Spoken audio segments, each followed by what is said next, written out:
Tetaplah 1 Tesalonika 5 ayat yang ke-17. Firman Tuhan berkata, tetaplah berdoa.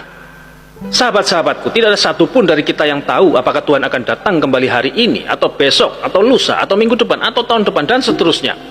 Konsentrasi kita saat ini adalah bagaimana sekarang kita hidup. Sudahkah kita hidup sesuai dengan teladan Tuhan Yesus?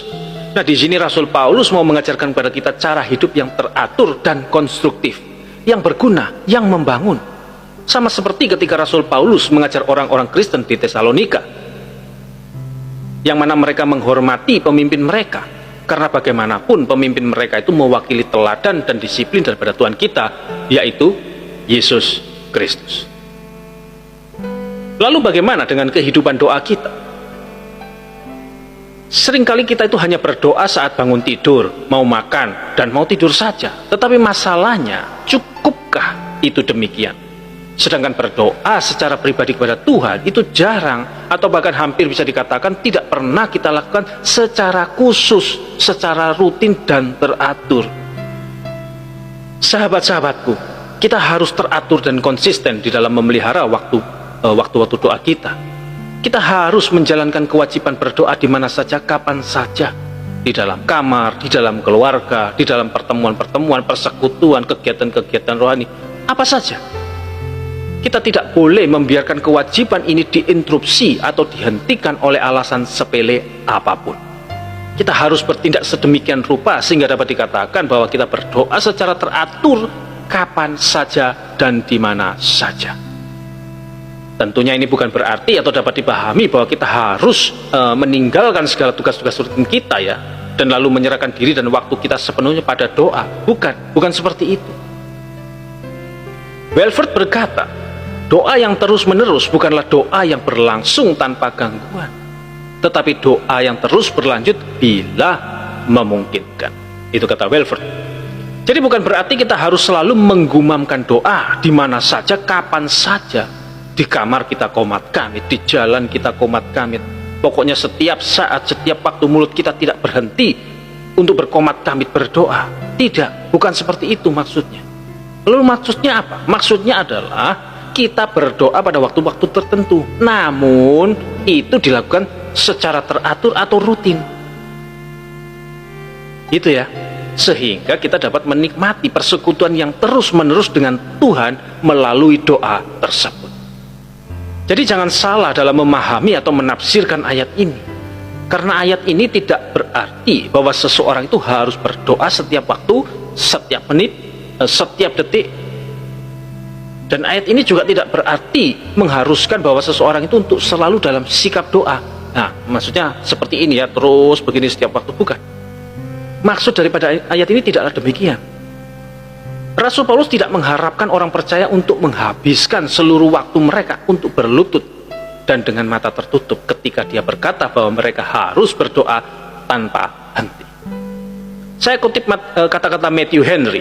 Matthew Henry berkata, bukan berarti bahwa orang tidak boleh berbuat apa-apa kecuali berdoa, tetapi bahwa jangan sampai hal-hal yang lain kita lakukan itu menghambat atau menghalangi waktu doa kita. Itu kata Matthew Henry. Dan mengingat betapa pentingnya hal ini bagi kehidupan rohani seseorang, maka adalah wajar untuk berdoa dengan sering dan teratur.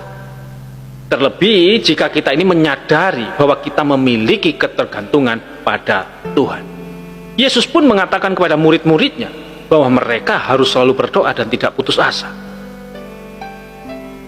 Coba saudara buka di dalam Lukas 18 ayat yang pertama. Dikatakan di sana, Yesus mengatakan suatu perumpamaan kepada mereka untuk menegaskan bahwa mereka harus selalu berdoa dengan tidak jemu-jemu. Berdoa adalah tugas orang Kristen dalam memenuhi tanggung jawab mereka sehari-hari. Nah, jika kita berbicara tentang doa, doa itu sendiri sebenarnya apa? Nah, berikut komentar dari beberapa penafsir mengenai doa. Ada Herschel Hobbes. Herschel Hobbes berkata, doa adalah satu hak dan suatu kewajiban yang merupakan garis komunikasi secara langsung ya antara jiwa dengan Allah. Itu juga merupakan cara dengan mana kita mengangkat beban-beban kita kepadanya ya, berkenaan dengan diri kita sendiri dan orang lain. Sampaikan pada Yesus segala beban hidupmu. Dia hanya sejauh doa saat kau berseru. Ya, jadi seperti itu. Doa itu adalah salah satu cara kita untuk menyampaikan beban hidup kita kepada Tuhan. Lalu ada Adam Clarke. Adam Clarke berkata, doa adalah bahasa dari anak-anak Allah. Ia yang memperanakkan dari Allah berbicara dalam bahasa ini. Ia menyebut atau memanggil Allah Aba, Bapa dalam roh permohonan yang benar. Doa adalah bahasa dari ketergantungan kepada Allah, di mana jiwa itu bisu, di sana tidak ada kehidupan, kasih, ataupun iman. Itu kata Adam Clarke. Dengan berdoa, kita itu menunjukkan bahwa kita hidup sepenuhnya bergantung kepada Tuhan. Untuk itu sahabat-sahabatku, tetaplah berdoa. Jadikanlah doa itu sebagai gaya hidupmu, karena doa adalah persekutuanmu dengan Allah.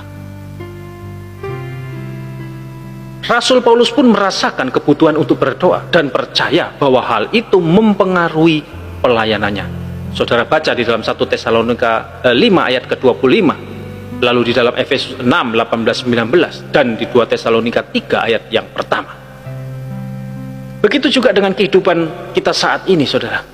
Doa dapat membawa pengaruh yang besar jika itu memang sesuai dengan kehendak Tuhan. Jika Tuhan berkenan, maka apapun yang menjadi doa kita itu pasti berdampak. Amin.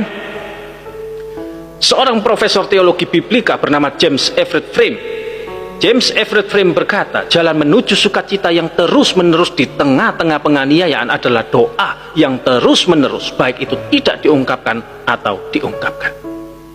Pendapatnya tidak jauh berbeda dengan apa yang dikatakan oleh Matthew Henry. Matthew Henry berkata, kita akan lebih bersukacita jika kita lebih banyak berdoa.